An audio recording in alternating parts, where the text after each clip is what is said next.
impacto, os dois veículos deslizaram como único bloco. Para a perícia, o motorista da caminhonete alegou que estava a menos de 20 quilômetros por hora quando o acidente ocorreu. A perícia constatou, analisando as marcas de frenagem, que a caminhonete arrastou o sedã em linha reta por uma distância de 10 metros. Tá. Isso claramente é um problema de cinemática. Tá rolando movimento, né? Então tu Uhum. já tem que estar em mente que aquelas equações do vovô ateu, sorvetão, né? E talvez o sorvete também, se nós tivermos movimento sem aceleração. Mas provavelmente não vai ser o caso, né? Porque se ele bateu, ele vai se mover até parar. Então, se ele vai se mover até parar, é porque ele estava com uma velocidade e vai caindo, certo? Sim. Então, quando nós temos mudança de velocidade, nós temos aceleração, não é mesmo? Uhum. Do Barashi. O que mais? Com esses dados, estimando que o coeficiente de atrito cinético entre os pneus do veículo e o asfalto no local da caminhonete é 0,5, ó, esse atrito cinético é uma informação que, de modo geral, entra na equação da força, né? Quando nós estamos trabalhando com a força de atrito, Uhum. de modo geral. E você conclui que a velocidade real, ela lá é. Tá. É... Bem, então, como a gente pode perceber, né, esse problema ele tem duas etapas diferentes para resolver. Uma etapa que é só cinemática e outra etapa que tem a ver ali com coisas mais dinâmicas, né? Quando tem colisão, quando a gente escuta essa palavra colisão na física, normalmente a gente está falando de conservação de momentum, de quantidade de movimento. Aquela equação, eu não sei como é, qual é que o professor usa, né? E às vezes eu uso Q igual a massa vezes velocidade, ou P igual a massa... É a mesma coisa, né? Sim. Talvez tu te lembres disso. Show. Então, a primeira coisa que a gente tem que pensar aqui é que esse atrito ele vai produzir uma desaceleração depois da batida. O atrito é uma força externa, forças externas são forças que agem, então, no problema. Por que eu estou falando isso de força externa, né? Estou parecendo meio redundante. É que quando a gente está falando da colisão em si, no momento da colisão não tem força externa. A colisão se preocupa só com o sistema que está colidindo, que no caso seriam os dois corpos, os dois carros. Beleza? Uhum. Nessa situação não tem força. Daí a gente usa a conservação da quantidade de movimento, que é uma situação quando não tem força. Mas depois da colisão teve força, teve a força ali devido à força de atrito. Não é mesmo? Que por sinal, né, como os dois corpos estão juntos aqui se movendo depois da colisão, já não tem mais força, né, de movimento, eles se movem por causa da inércia da batida, mas tem uma força só agindo durante esse movimento deles para frente, que é a força de atrito, que por consequência é para trás. Ok? Sim. Uhum. Você concorda comigo que depois da colisão, a única força que age nesses carros, pelo menos na horizontal, né? Você concorda comigo que a única força é a força de atrito ou você tem alguma dúvida quanto a isso? Eu não tinha pensado nisso na hora de resolver o exercício, mas agora faz sentido. Certo? É porque a gente está estudando exatamente, como eu falei agora há pouco, duas situações que tem nesse problema. Depois da colisão, a gente vai extrair uma informação importante aqui, que vai ser da velocidade, e depois a gente vai estudar durante a colisão. Durante a colisão não tem força externa, não tem força de atrito, só tem a colisão mesmo. Ok? Então, e é aquela história que às vezes os alunos se confundem, né? Se eu pego uma bolinha e ataco a bolinha, às vezes o aluno pensa, vai ter uma força empurrando a bolinha para frente. Errado. Depois que a bolinha começou a se mover, não tem mais força empurrando a bolinha, foi só no momento que você empurrou, certo? Sim. Depois, a única força que pode agir nela é o atrito com o ar, assim, na horizontal, né? Mas uma Sim. coisa, se eu jogo uma bolinha para cima, se eu jogo uma bolinha para cima, a força saiu ali na minha mão, acabou na hora do lançamento. Depois, quando ele está se movendo, a única força que age é a gravidade. Concorda comigo? Sim. Aqui Uhum. é a mesma coisa. Depois da colisão, a única força que age é a força de atrito. Sendo assim, eu posso dizer que a força de atrito é igual, pela segunda lei de Newton, massa vezes aceleração, não é mesmo? Sim. Isso. Só que a força de atrito num movimento horizontal como esse, né, normal igual a peso, e a gente sabe que a força de atrito ela é μ vezes a normal, que no nosso caso vai ser igual a peso, não é Uhum. mesmo? Que a gente sabe que é massa vezes gravidade. Então vai ficar μ, massa vezes gravidade igual a massa vezes aceleração, corta. Aceleração é μg. Beleza? Muito interessante isso, que por mais que nós estejamos falando de um movimento acelerado na horizontal, essa aceleração de freagem tem a ver com a gravidade. E se você parar para pensar um pouquinho, até faz sentido, né? Imagina essa situação ocorrendo na Lua, né? Como na Lua a gravidade é diferente, tu vai ver. Claro, é muito difícil imaginar as coisas da Lua, mas tu entende o que eu quero dizer, né? Como a gravidade é diferente, ela teria um atrito diferente, não é Sim. mesmo? Uhum. Muito bem, porque a gravidade é uma força que conecta, né, a gente com o chão. Muito bem, então a aceleração é isso. Agora, veja que em nenhum momento esse problema falou de tempo. Então, provavelmente a gente tem que usar Torricelli. Para quê? Para encontrar a velocidade. A velocidade logo após a colisão, uma informação que a gente não tem, mas ela é importante para resolver o problema depois da colisão. Não é mesmo? Veja, o problema pede aqui a velocidade, pelo que eu entendi, né, antes da colisão. É isso que o problema quer saber. Mas por conservação de momento, a gente vai poder dizer que o momento antes da colisão é igual ao momento depois da colisão. Você lembra dessa formulazinha? Sim. Show. Como a gente quer antes da colisão, precisa encontrar informações depois da colisão, que é o que eu estou fazendo. Então, eu vou usar vovô ateu aqui. Desculpa, vou usar o Torricelli aqui. E vou conseguir encontrar esse cara. Velocidade final é zero, óbvio. Né, quando eles vão parar. Né, devido a esse atrito, vai ter um momento que eles vão parar.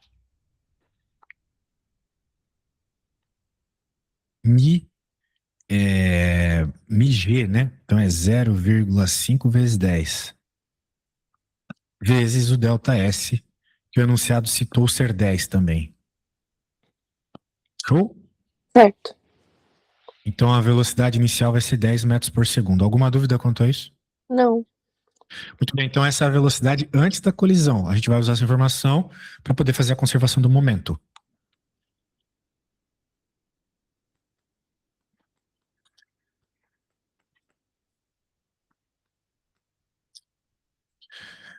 Muito bem. Então, durante a colisão, vamos pensar, né? Como é que funciona a coisa do momento linear? Né? A gente vai pensar antes e depois. Uhum. Momento antes igual ao momento depois. O que é o momento antes? Né? Os dois corpos desse sistema que a gente está avaliando, o momento linear é o sedã e a caminhonete. Então, a gente tem que colocar o momento de um mais o momento do outro. Antes. Só que depois, os dois se juntam, né? Por causa da colisão, eles viraram um corpo só. É o que a gente chama de colisão inelástica. Uhum. Os dois vão ter a mesma velocidade. Então a única coisa que você precisa agora é colocar essas informações, né? Note que a gente sabe a massa da caminhonete, a velocidade dela é uma coisa que nós estamos interessados, né? Uhum. A massa do carrinho lá a gente sabe também, 100, só que isso não importa muito, desculpa, nesse primeiro momento, por quê? Porque ele estava parado, né? O enunciado falou alguma coisa sobre isso, né? Sim, sim. Certo. E a soma das duas massas é 3.000, e essa velocidade final dos dois juntos a gente acabou de encontrar ali em cima, 10. Agora é só resolver essa conta. Tranquilamente 15. Uhum. Só que se você vier aqui e colocar 15, tá errado. Tem que passar para quilômetro por hora. Multiplicando por 3,6, tu fica com 54, beleza? Beleza. Então, aí sim. Que trollada, hein? Eles terem colocado esse valor ali. Isso é muito Uhum. troll. Tem que ficar atenta, tá? Toma aquela Ritalina antes da prova e sucesso total. Tá certo. Muito bem. Eu gostei bastante dessa questão porque ela envolve dois assuntos e envolve dois tempos, né, dois momentos no problema. Posso te pedir para fazer uma parecida? Pode sim. Tá bom, vou criar uma bem parecida. Claro, tu pode sempre dar uma bisbilhotadinha, mas tenta fazer sem. O Uhum. problema é muito interessante. O momento é um negócio que a turma se assusta, né, quando vai resolver, mas na prática é para ser tranquilo. Muito bem. Pegando aqui para você, tá? Só um segundito. Pronto. Deixa eu enviar para ti o que eu acabei de fazer.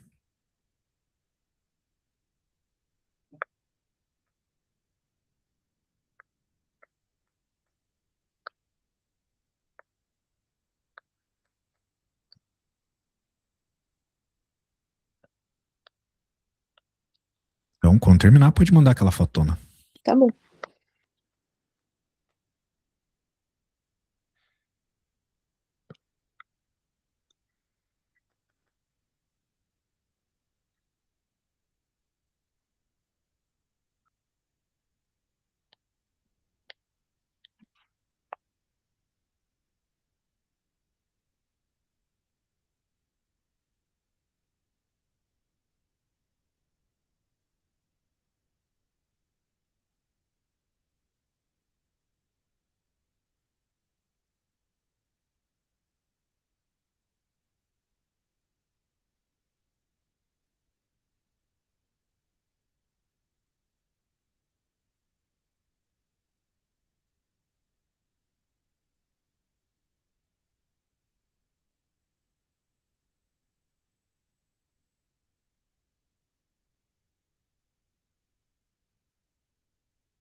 Pronto, enviei.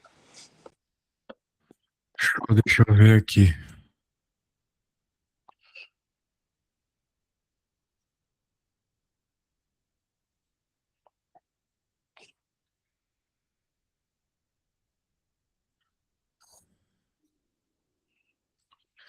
Certo. Então, você primeiro fez ali uma análisezinha de forças, né? Conseguiu encontrar uma relação para aceleração, jogou ali no Torricelli, chegou na velocidade, depois você pegou isso, jogou na equação da conservação do momento linear, show de bola. O que você não tinha conseguido fazer antes? Eu acho que eu não tinha tido a visão de que a força de atrito ia ser a resultante. Não tinha pensado nisso. E aí, eu já tinha montado todo o esquema do momento linear, só que não tinha me ocorrido a primeira parte. Não pegou a visão, tio. Então tá bom, né? Acontece. Agora você pegou. Então é importante quebrar o problema de física, né? Parte a parte. Eu sei que não era das coisas mais simples esse, assim, para começar, né? Mas depois que começam pra ti, a coisa anda. Sim. Talvez eu não fiz o melhor o suficiente, né? Eu acho que eu não comecei direito. Porque eu já comecei com vamos dizer assim, com algo que você precisava para resolver. Eu deveria ter mostrado a necessidade, tendo começado com essa equação aqui. Né? Afinal de contas, a gente quer saber a velocidade depois. A gente sabe que foi uma colisão. Né? Então, eu devia ter mostrado primeiro a conservação do momento linear, que é o que ocorre numa colisão. Daí a gente ia perceber que, para encontrar o que o problema queria, que eu estou chamando aqui de V1, a gente tinha basicamente todos os dados, menos a velocidade final. Como é que a gente vai achar a velocidade final? A velocidade final vai ter que vir de alguma informação que não está associada com a colisão. Né? Nós usamos tudo que a gente tinha aqui. A outra informação que ele deu foi as coisas que aconteceram depois da colisão. Tem atrito, ele parou depois de um determinado deslocamento. Pronto, cinemática, né? Então, eu acho que o certo é eu ter feito assim. Todo modo está explicado das duas formas. Agora, let's go to the next one.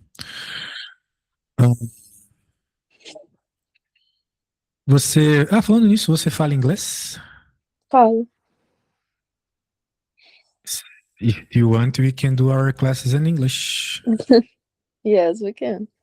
Because my English is very bad, so you can help me.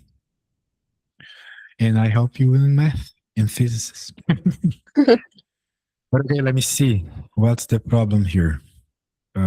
Eu vou ter que ler em matemática e em português, que senão eu misturo tudo. Maiores subconjuntos nos quais definidas respectivamente as funções. Beleza, parece ser um problema de domínio.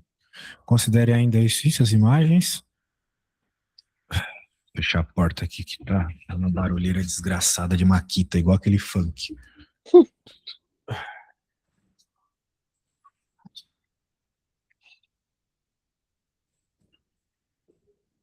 Muito bem. Considere ainda blá blá blá blá. Nessas condições, ele está perguntando algumas coisas aqui pra gente. Certo? É um probleminha interessante. Por quê? Porque quando a gente olha. Let's go in English. When we look for this problem, these two functions seem equal, right? Yes. Because we have square root, but here we have two square roots, but it's the same thing using properties, square root properties. But we have a different original domain, okay? Because they say two different domains to us.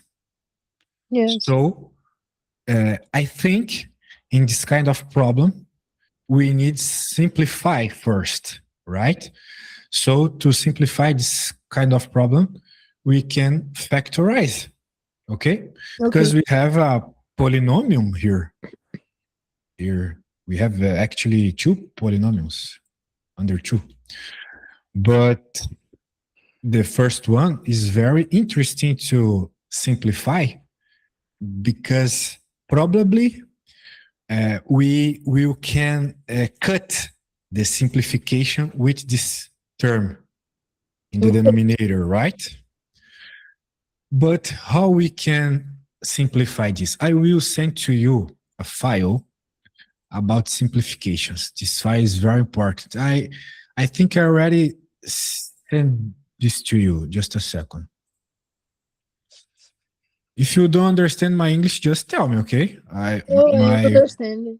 My first mission here is you understand physics, so I can explain in Portuguese. But I wanna try my English with you. Okay, I sent to you a file. In that file, we have simplifications, factorizations. I don't know the word, but you can see a lot of terms, cubic terms, right? Very similar to this. So if you have lucky, you can, I don't know, look the structure and use some simplification. But I can do also the division between both. I will say it to you. We can do the division, but we have a problem because we just can do divisions when we know some root, right? Some value that you put next and the equation turns 0. But we can, good hint, the number 2, because probably we will simplify the terms, right? Mm-hmm. So if we try the number 2 in the equation, 2 cubic plus 2 square minus 4 times 2 minus 8. Let me see the value. 8 plus 8 minus 8 minus 8, 0. Okay, amazing. So we can do the division, like you said. Okay. Do you know how to do the division here? Yes. Ooh, very good. So if you do this for me, I appreciate. Okay. When you finish it, just send me a photo.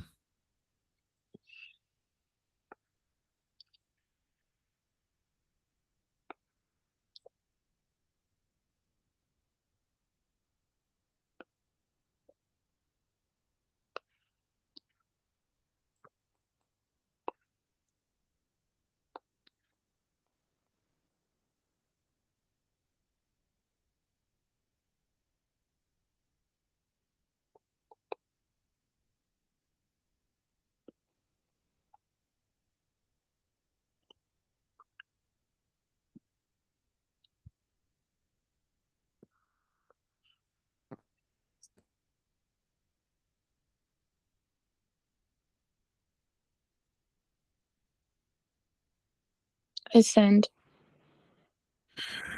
Okay, let me see. That was fast. So, okay, you get this equation. Okay. But I suppose this equation can be more simplified because we have a square, a quadratic function, a quadratic equation, right? Yes. So sometimes we can do the Bhaskara and obtain other 2 roots. So if you do the Bhaskara for me, it will be very cool. Okay? Okay. Okay. It's. Can I do the? Oh, I forgot the word. Some product. Sum and product. Okay, we need to think what values at the same time multiplies 4 and sum is minus 4. It's easy, minus 2 and minus 2, right? Yes. Okay, so we can rewrite the equation in something like, oh my God, something like that. x cubic plus 2x squared minus 4x minus 2 equals, you do the division by x minus 2. So now you obtained this equation, but you did the sum product and obtained these two factors, right? Right. So we have this equation here, this simplification here. Okay, and okay, this is a good first step, because, for example, in a fx formula, we can simplify x minus 2, right? Yes. So we can rewrite the fx something like x plus 2 square. Mm-hmm. And we have a square in a square root. We have a absolute value. So, but we have a situation, an important situation here, because we cut this thing here, right? Right. But this thing in the past existed in the equation. So we know a problem. For example, we cannot put the value 2 in this equation. Do you agree with me? Yes. Because the zero thing, right? So we need to remember x different by 2. Yes. Okay. Very good. So we know the values will be ever positive because, well, we have a absolute value. So the how can I say to you? The value of x plus 2 square needs to be ever bigger than 0, right? Because inside of a square root, we cannot have negative values. Yes. Okay, so this thing here can be, but it's important to look. This thing is in a square. So any value you put in x, you'll be positive, right? Right. Because the things in the negative things when you put the square be positive. So if we are thinking about the domain, the values you put in the x, we can put any value. Do you agree with me? Yes. Only x equals 2, it's impossible. So when you define the domain of x is all reals, just the number 2, no. Okay? Okay. So, okay, this is the domain. The domain, the values you can put in x, but the problem said a lot of things about range or imaging. Mm-hmm. English is range. So we need to understand about the imaging. Our function after the simplification is this thing here. Okay? Yes. Mm-hmm. If we are thinking about the value of the value of the answers that function can bring to us, probably in a first look will be the positive values, right? Yes. The domain, all values, because I can put negative values, positive values, 0, so all reals to the domain, minus the value of 2. But for image, only positives. Okay. Okay, but we have the same problem here about the value of x equals 2. Okay, all the positives we can have like a answer. But we cannot put the value 2 in this equation. So, for example, if we put the value 2 in x, we obtain the sum 4, right? Right. Right is a positive value. So we cannot have the value 4 for our answer because we cannot put the value 2 in x. Okay? Okay. So when I define the range, the imagine will be let me see. Oh, but we have another situation here. Okay, 4 can be a problem to us, but exists another method to obtain the value 4 here. If you put -6 in x, right? Yes. Because we get -4 in absolute value plus 4.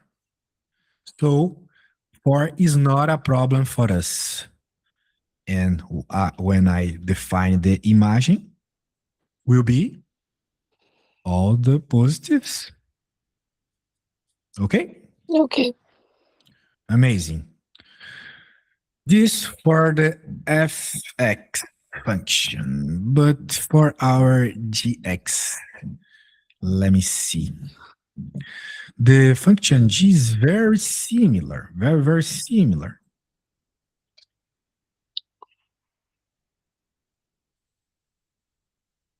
But in these situations, originally, we don't have the square root over all terms at the same time. We have our 2 square roots, okay? Yes. So we need we need to have more attention. For example, in this situation here in fx, we have a square root, and we know in square root we cannot have negative values. But if this upside term is negative and the downside term is negative again, we have a positive division, right? Yes. So we don't have problems with the square root. But now in gx, we don't have this situation because we have different square roots. So here I cannot have negative value. And here again, okay?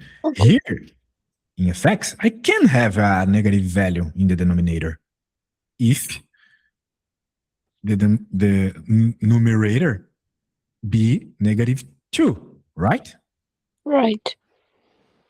Here we cannot have these things.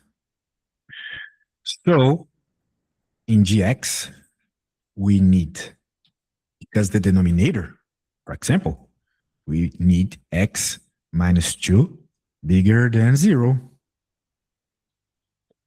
Okay? Okay. If you remember, we factorized this equation for me. We can rewrite the equation factorized.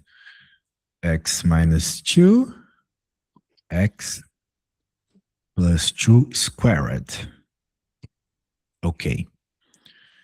And over this guy. Just a second. Okay. So the only term in the upside square root we can have problems because the negative value is this term. Because here will be ever positive, right? Right. But here is a problem. So here and here, we need this condition. X -2 bigger than 0, or in other words, x bigger than 2. And bigger only, not equal. Because if you put 2 here, in that x, you will have a lot of problems, right? Right. Amazing. Let's erase this again. And we can define the domain because that's structure.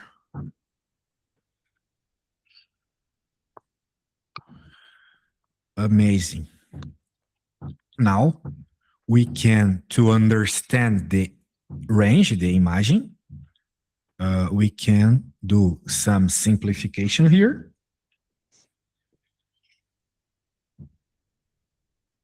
Was that guy, right? Mm-hmm. When we have square things inside the square root, these things can be go out to the square root. So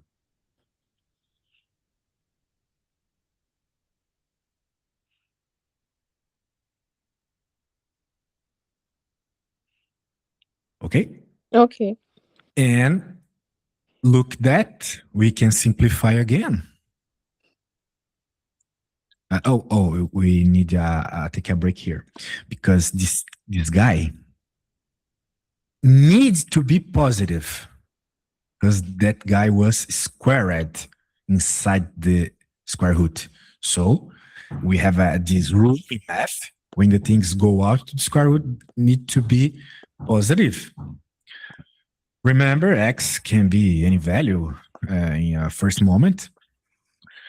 So we need to put this absolute value to force that value need to be positive. Okay? Okay. So x plus 2, absolute value. This is our gx simplified. And now we can understand again to be this easier for us. Our domain is ever bigger than 2, right? Right. So if I put any value bigger than 2 in x, we will have a positive answer 2, okay?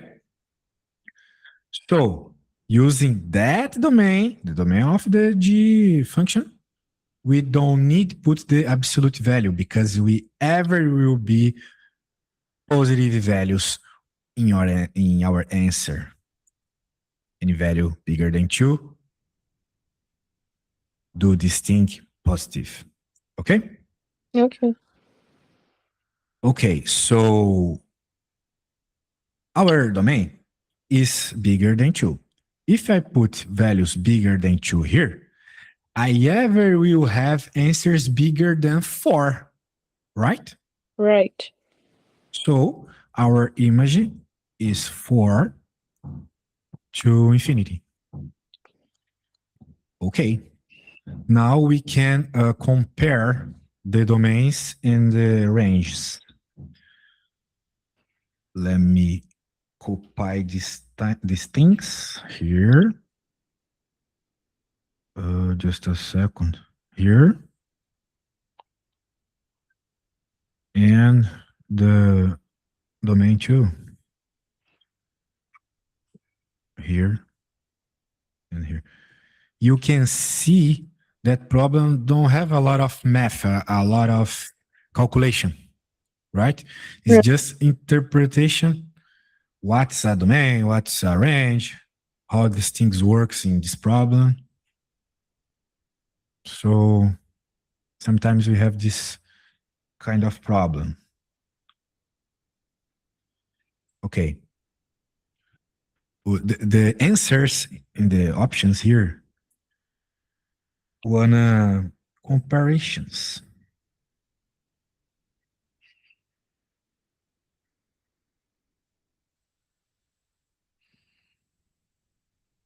So I need to go to the bathroom. Now you have the range, you have the domains, you can think about what the answer is right, okay? Okay. I go to the bathroom. When I come back, you send me the answer.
Do you know something?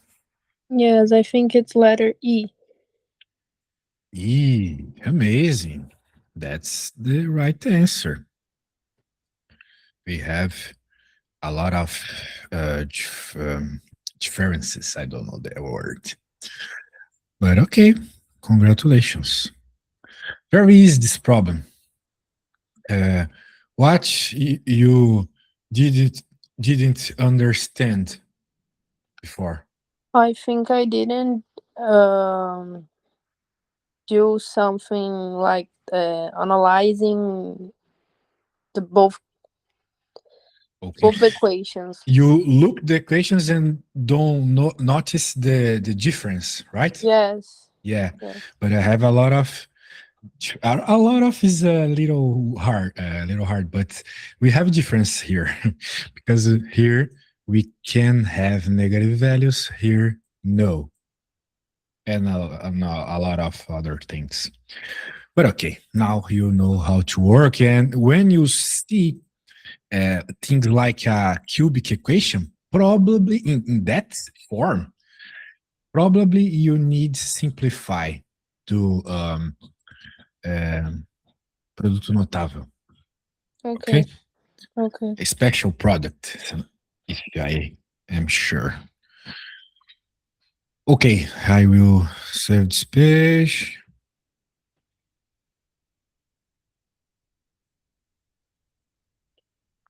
And let's go to the next.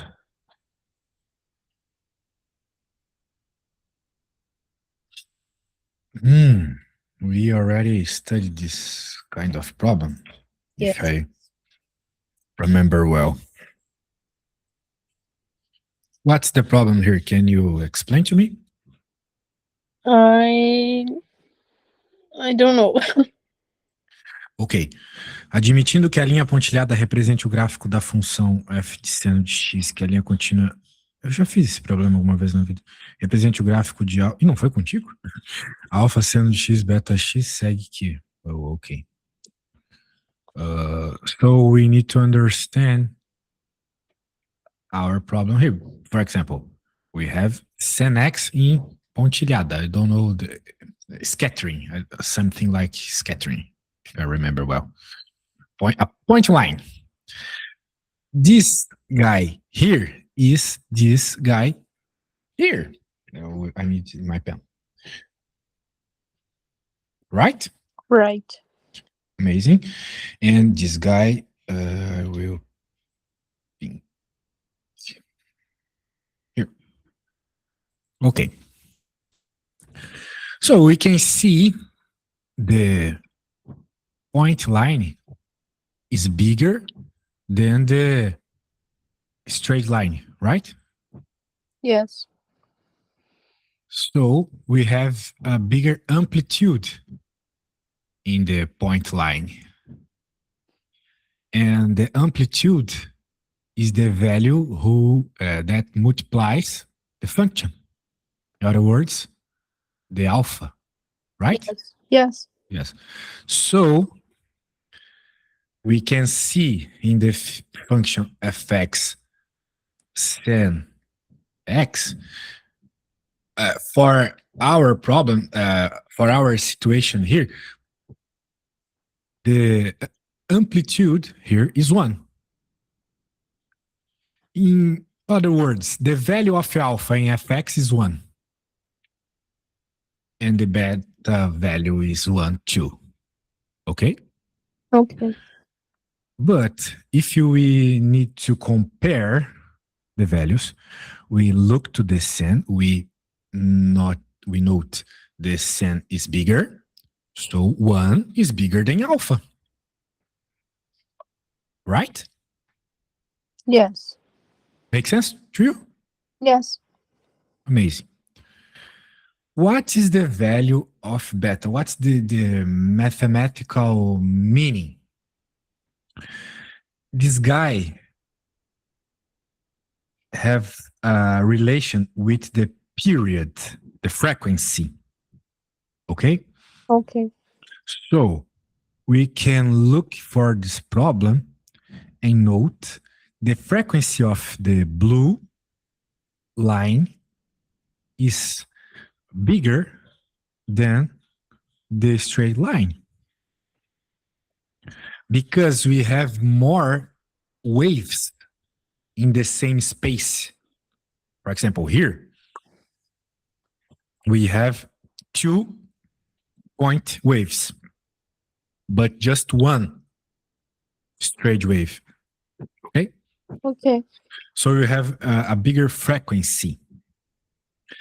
In this value, who multiplies x, have a relation with frequency, because think with me.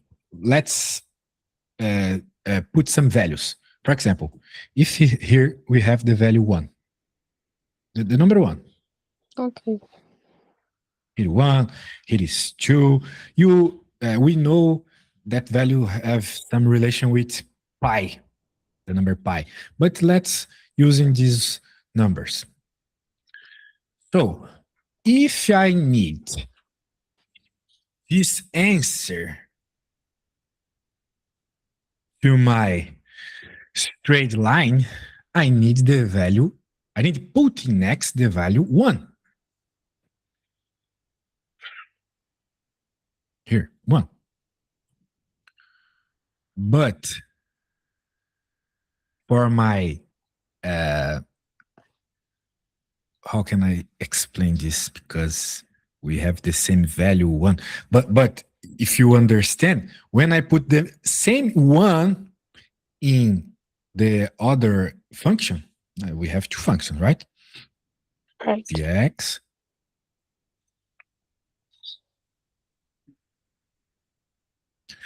the value of b, take this 1 I put and bring it to left, because this point to my straight line is this point for the point line, right? Right. So the number minimize, diminui the Okay. value of I put an x. Okay? Okay. We can see in our graph, we have more waves to the point line, to the sen. Sen is the point line. Okay? So we need this frequency here bigger than another function. So 1 is bigger than beta, because the frequency. Where we have these 2 situations, these two answers.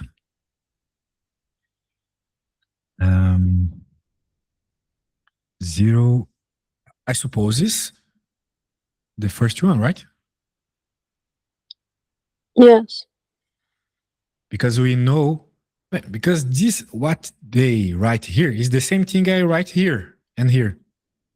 Just the other way. Yes. Okay.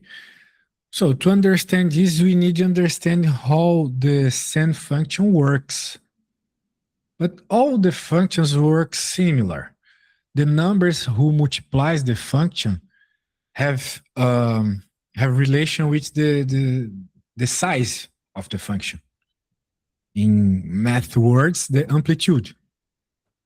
When we have some number multiply the x in special functions like sine, cosine, exponential, logarithm, this guy have a relation with the frequency, the speed who your function evolves.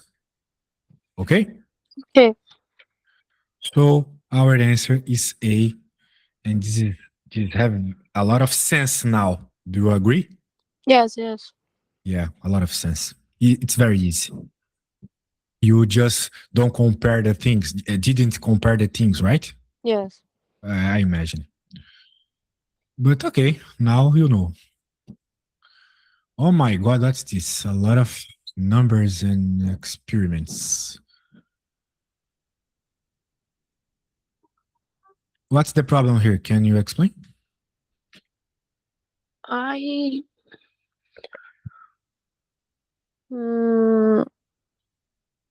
Vou falar em português mesmo, mas... Cansou? Cansei. Cansou, sei. Eu acho que eu tô Nossa com... senhora. Então, eu cheguei no peso, acho que era, alguma coisa assim, que ele fala aqui que o fator de segurança é tipicamente 7. Ele consegue suportar cargas 7 vezes maiores. E aí, a 1 eu já tinha descartado. Só que aí, depois eu não consegui mais. Okay. Well, this is a physics problem, and we have a lot of information, force information, a lot of, but we have a lot of energy informations too, because they said something like height and mass. Height, altura, and mass. So, to start this problem, you need to understand the energy conservation. We have something like an object in a height, okay? Ok. And this object will fall down.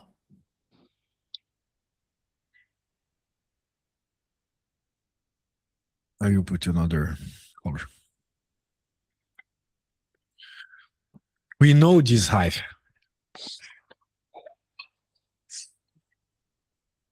1.2, right?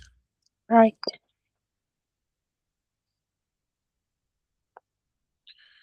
And we want to know to understand the problem, we will need the value of the velocity of fall down.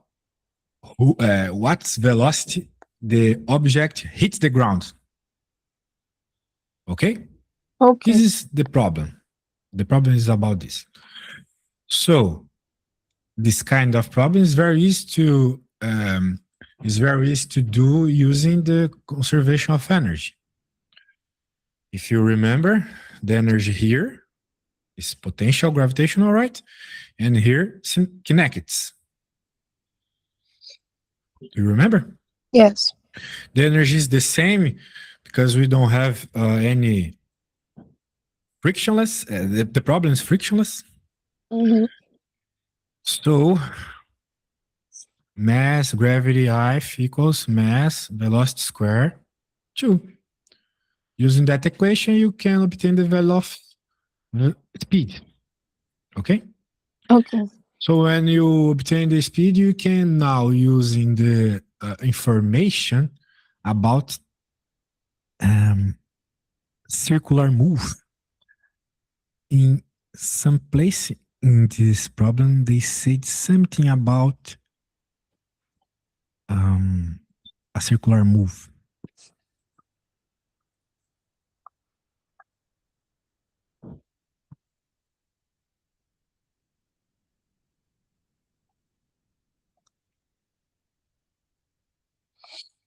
Because we have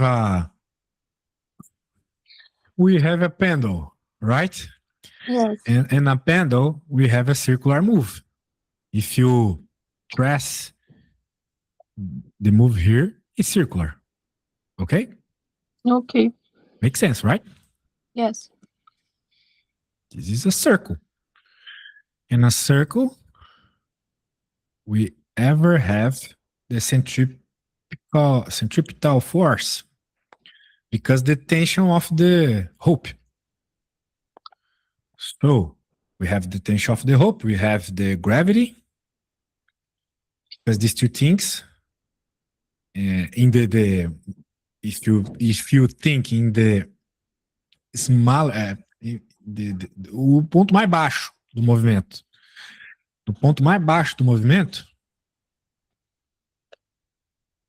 tens traction and wave. Traction minus wave is equal mass plus acceleration. But our problem is circular, so the acceleration is centripetal. Did you remember? Yes.